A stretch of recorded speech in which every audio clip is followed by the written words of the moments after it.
After the day I've had, I deserve this treat. How often have you said that to yourself?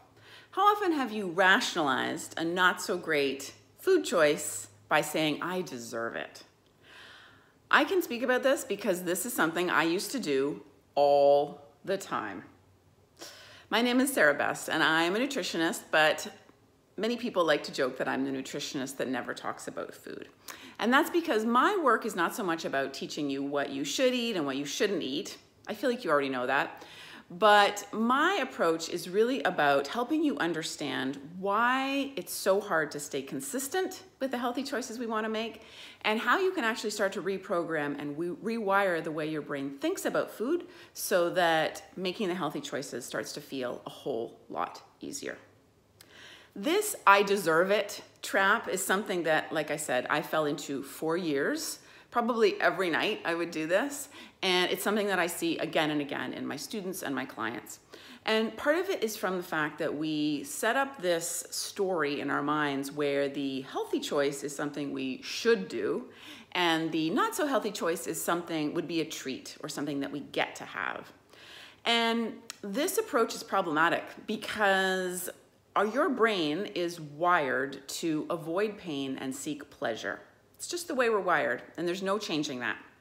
So when you position the healthy choice as pain and the not so healthy choice as pleasure, guess which one's gonna win?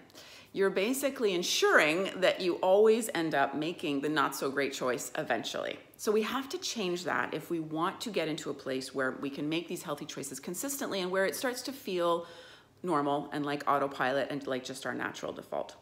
So what's required here is a little bit of I call it a reframe. We have to start making the healthy choice into the pleasure and the not so healthy choice into more of the pain.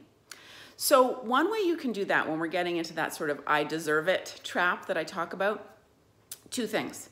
You can start to first think about what that unhealthy food is actually doing to your body, okay? So that unhealthy food is not nourishing your body. It's not loving your body. It's not honoring your body. It's not respecting your body.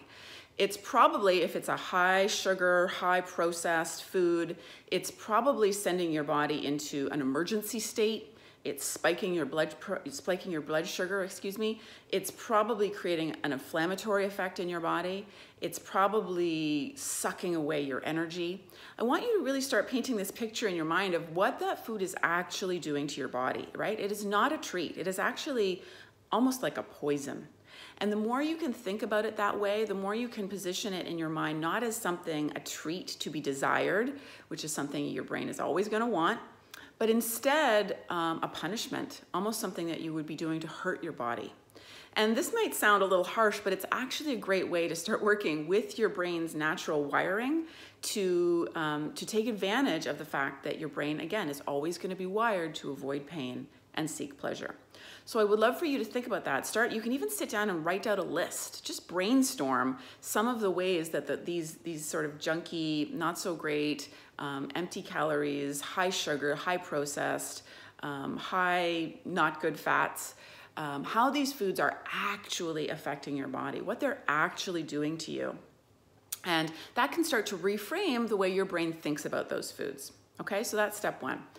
Second, I want you to start thinking about what you actually deserve, right? Instead of I deserve it, like I deserve this junky treat, what do you actually deserve, right? If you're exhausted after a long day, if you're overwhelmed by all the things on your plate, if you're feeling lonely or sad or bored or maybe hurt or resentful, think about what it is that your body actually needs, what it actually deserves right now, right? If you're tired, maybe it deserves a nap or just to go to bed early.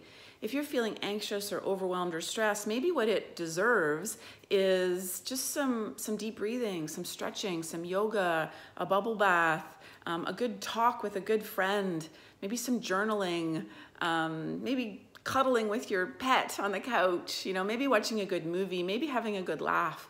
These are the things that your body, your beautiful body, really deserves, right? Your body works so hard for you.